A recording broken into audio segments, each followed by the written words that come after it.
Unidad 2, sistema nervioso. Bueno, como mencionamos en la clase anterior, el sistema nervioso se va a clasificar en dos: sistema nervioso central, que va a estar formado por el encéfalo y la médula espinal, y el sistema nervioso periférico, que va a estar formado por los ganglios y los nervios. En el caso del sistema nervioso central, está formado por el encéfalo, que va a ser esta porción superior, y la médula espinal. En el caso del encéfalo, a su vez, está formado por el cerebro, que está acá, arribita, por el cerebro, por el tronco encefálico y por el cerebelo. Estos órganos están revestidos por estructuras que van a proteger, principalmente denominadas como las meninges. Dentro de las meninges vamos a encontrar la dura madre, aracnoides y pía madre. Y otra de las estructuras que van a proteger parte, ¿cierto?, del sistema nervioso del cerebro va a estar formado por el cráneo y también por la columna vertebral. Entonces, sistema nervioso central va a estar protegido por las meninges, que son tres: la dura madre, aracnoide y la pía madre. En el caso del cerebro va a estar protegido, ¿cierto?, por estructura ósea, en este caso el cráneo, y en el caso de la médula espinal va a estar protegido por la columna vertebral. Bueno, si vamos desde lo más externo a lo más interno, la meninge más externa es la dura madre y está formada por tejido conjuntivo denso e irregular. La media es la aracnoide y está constituida por colágeno, fibras elásticas y no van a poseer vasos sanguíneos. Y por último, la pía madre, que es la meninge más interna, consta de una capa de tejido conjuntivo muy fino, es transparente, muy vascularizada, lo que quiere decir que por ahí va a transitar cierta gran cantidad de sangre a través de los capilares y se va a adherir a la superficie de la médula espinal y también del encéfalo. En el caso del sistema nervioso central, dijimos que va a estar formado por el cerebro, que presenta dos hemisferios unidos por el denominado cuerpo calloso. Entonces, el cuerpo calloso va a ser la estructura, la barrera que separa ambos hemisferios, el derecho del izquierdo. Va a estar formado por sustancia gris y también por sustancia blanca en el interior. En el caso de la corteza, presenta numerosos pliegues, que son estas estructuras que están acá, y se van a organizar en 4 lóbulos cerebrales, y cada uno de ellos va a regular o coordinar diferentes funciones.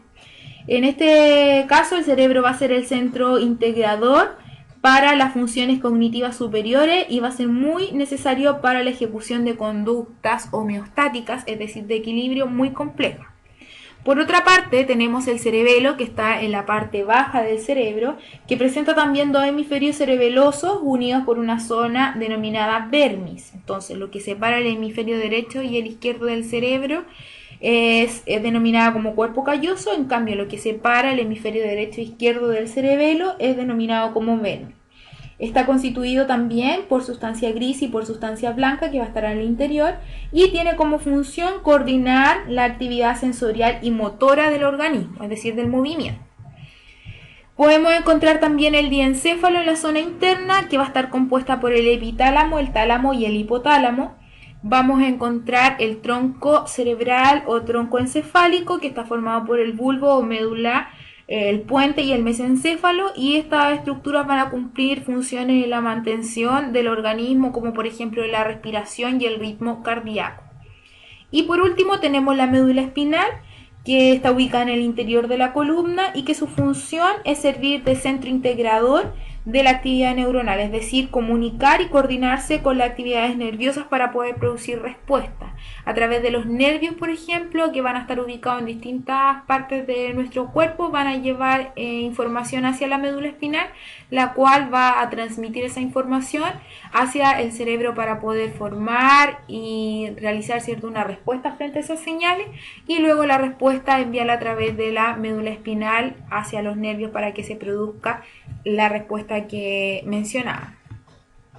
Bueno, la estructura de la médula espinal va a estar formada por sustancia gris y por sustancia también blanca.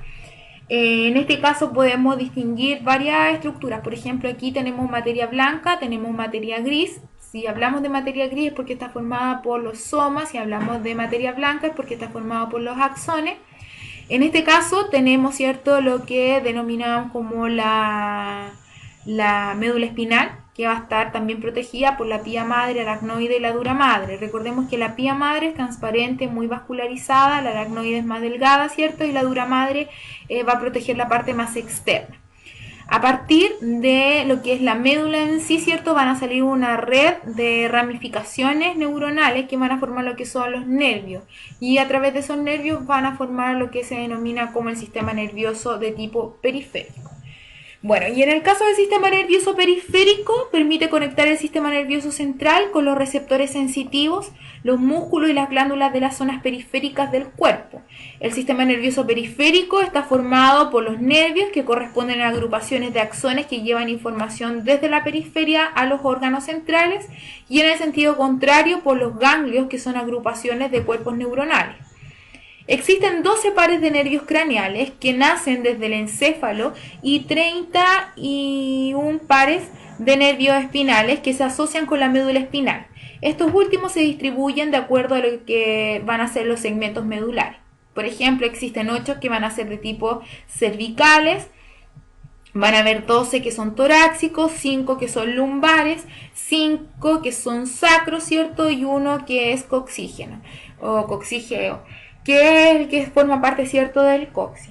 Bueno, también se van a encontrar en el sistema nervioso periférico los ganglios espinales, que presentan neuronas pseudo unipolares con una prolongación que inerva la piel, los músculos y también las articulaciones, y otro segmento que va a entregar la información al sistema nervioso central. Estos ganglios son somáticos, es decir, traen información sensitiva de la piel, de algunas mucosas, del aparato locomotor del cuerpo. Además, en el sistema nervioso periférico se encuentran algunos ganglios denominados como ganglios autónomos, con neuronas que van a inervar las vísceras, por ejemplo el estómago o algunos órganos. Bueno, si acá hablamos del sistema nervioso, dijimos que el sistema nervioso se va a dividir en dos para su estudio: el sistema nervioso central, que va a estar formado por el encéfalo y la médula espinal, y el sistema nervioso periférico, que está asociado, ¿cierto?, con los ganglios y con los nervios que van a ir inervando diferentes estructuras del cuerpo. Pero además, dentro del sistema nervioso periférico, nosotros vamos a poder estudiarlo en el sistema nervioso simpático y el parasimpático. En el caso del sistema nervioso simpático, ¿cierto?, y parasimpático, son dos tipos de sistema nervioso, pero desde el sistema nervioso autónomo. ¿Ok? Entonces, si hablamos del sistema nervioso periférico, antes de hacer esta clasificación de simpático y parasimpático, lo vamos a clasificar en sistema nervioso somático y sistema nervioso autónomo. En el caso del sistema nervioso somático, va a ser aquel que recibe los estímulos que son respondidos del sistema muscular esquelético mediante acciones que pueden ser controladas conscientemente. Por tanto, el sistema es considerado como voluntario. Entonces, si nosotros hablamos de la porción del sistema nervioso periférico, la porción somática, vamos a decir que va a ser la que va a regular aquellos movimientos, por ejemplo, que son movimientos voluntarios. En el caso del sistema nervioso autónomo, provoca respuesta a los estímulos desde el músculo liso, el músculo cardíaco y las glándulas, por lo que al no existir control consciente de esta respuesta, va a ser de forma involuntaria. El sistema nervioso autónomo se va a clasificar para su estudio en dos divisiones. Uno que va a ser el sistema nervioso autónomo simpático y el otro que va a ser el sistema nervioso autónomo parasimpático, que en general pero no siempre presentan acciones opuestas a ciertos procesos, pero que son regulados por la porción simpática, por lo tanto suelen implicar un gasto de energía en las respuestas frente a emergencias, mientras que las acciones del parasimpático restablecen y conservan la energía del sistema. Entonces, por ejemplo, el parasimpático siempre va a tener como función, ¿cierto?, lo contrario, generalmente, que el simpático. El simpático va a estar actuando en situaciones, por ejemplo, de peligro, de estrés. Pero el parasimpático va a funcionar después para poder de una u otra forma regular o volver a los niveles iniciales. Por ejemplo, estamos frente a la presencia de un león. Lo más probable, ¿cierto?, es que nuestra pupila se dilate, es decir, comienza a actuar el sistema simpático.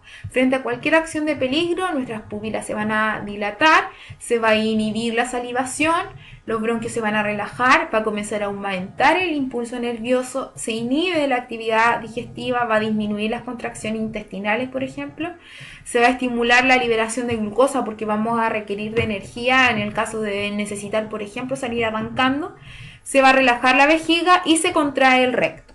En cambio, cuando ya pasa esa situación de estrés o esa situación de que necesitamos, ¿cierto?, o arrancar o generar una respuesta rápida, el parasimpático va a volver a los estados iniciales. Por ejemplo, si el simpático había dilatado la pupila, el parasimpático la va a contraer. Si el simpático inhibía la salivación, el parasimpático la va a comenzar a estimular. Y así sucesivamente. Por ejemplo, cuando nosotros estamos frente a una evaluación, se inhibe la salivación y comienza a aumentar el impulso cardíaco. Así, estoy nerviosa, me late el corazón, tengo la boca seca. En cambio, cuando ya pasamos por esa situación, comienza a estimularse la salivación y en el caso de el aumento, ¿cierto?, del impulso cardíaco que había provocado el simpático, el parasimpático en este sentido lo que va a hacer es reducir ese impulso cardíaco.